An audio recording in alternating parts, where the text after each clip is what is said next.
Gravado entre abril e maio de 1990, o álbum Na Calada da Noite é um ponto de virada na trajetória do Barão Vermelho. A banda tem uma nova formação, ganha uma nova formação nesse álbum.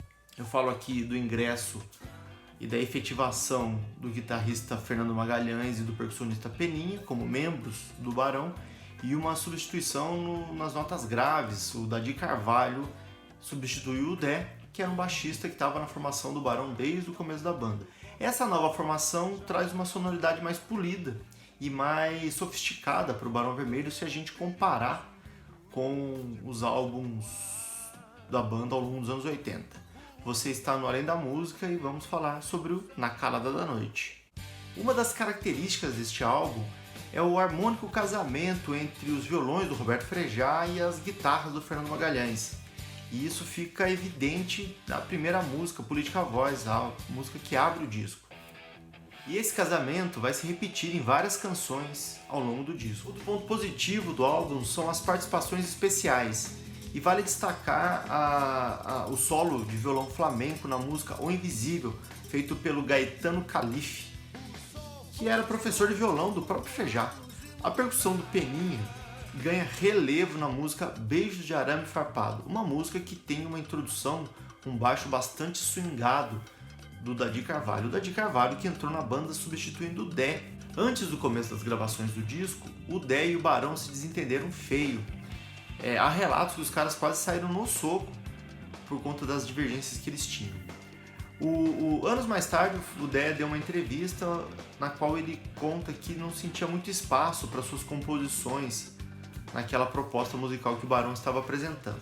Fato que o Dé saiu e em seu lugar entrou o Dadi Carvalho. E o Dadi Carvalho era um músico muito conhecido. Ele já tinha tocado com os Novos Baianos, ele já tinha tocado com a Cor do Som e ele tinha feito um som, uma jam session com o Mick Jagger em 1975 aqui no Brasil. Mas isso aqui vai ficar para um outro episódio, mas vale a pena ouvir, é uma história bem interessante. Refletindo nos metais e pelos nossos beijos, caravelas e língua passeavam em delírios fluviais.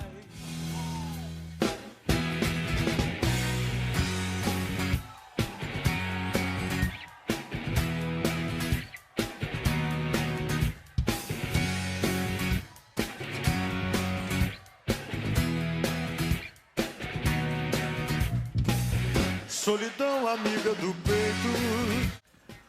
Uma outra característica deste álbum é a maior participação do Guto Goff, baterista da banda, como compositor e letrista. Tá tão longe de tudo que nos antigos LPs Abril Lado B, que o Guto Goff mostra o seu talento como compositor, como letrista.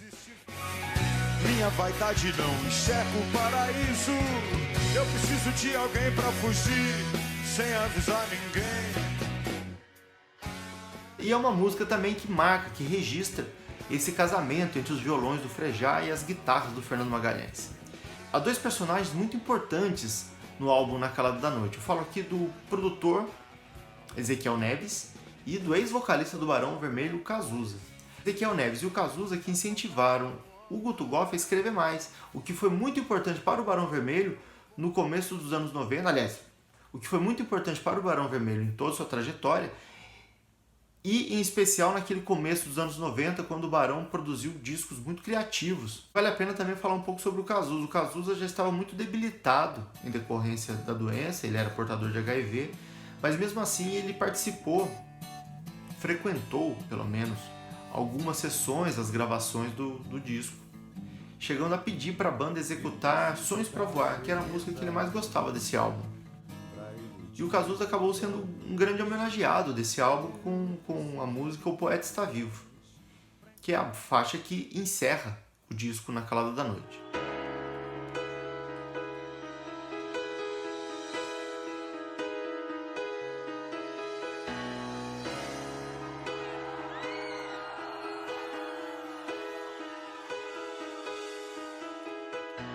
Baby, compre o jornal, vem ver o sol.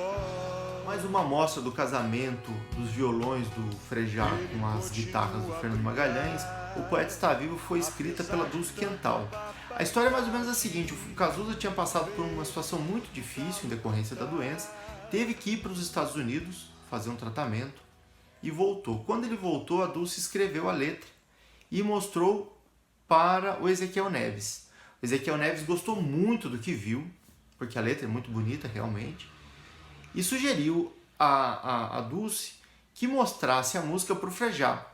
Um outro detalhe é que a música se chamava inicialmente Moinhos de Vento, e foi o próprio Ezequiel Neves que mais tarde, posteriormente, sugeriu que a música se chamasse O Poeta Está Vivo.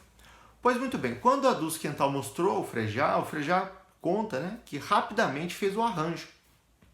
Ele diz que estava sentado na cama dele, ele morava com os pais ainda, e fez o arranjo, a base, né, da música, a melodia e tal. Mas quando ele foi compor o solo, travou, o solo não fluiu. O Frejá conta que isso nunca aconteceu nem antes nem depois, e que em geral, quando ele está no processo de composição, o solo, ele conseguia compor o solo com facilidade, depois que a base já estava formada. E foi então que ele pediu ao Fernando Magalhães que compusesse, que produzisse o solo, e o Fernando Magalhães, novo guitarrista do Barão, nos presenteou com aquele arranjo magnífico, com aquele solo muito bonito de O Poeta Está Vivo.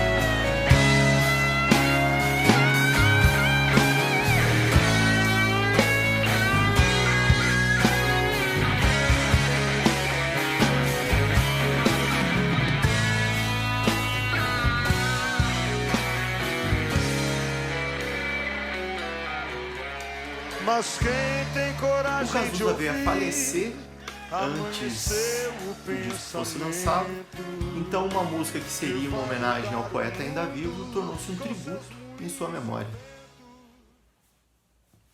Esse é o Na Calada da Noite. Se você não conhece o álbum, vale a pena ouvir. Se você já ouviu, vale a pena ouvir de novo. Eu sou o Caio Batista e ficamos por aqui.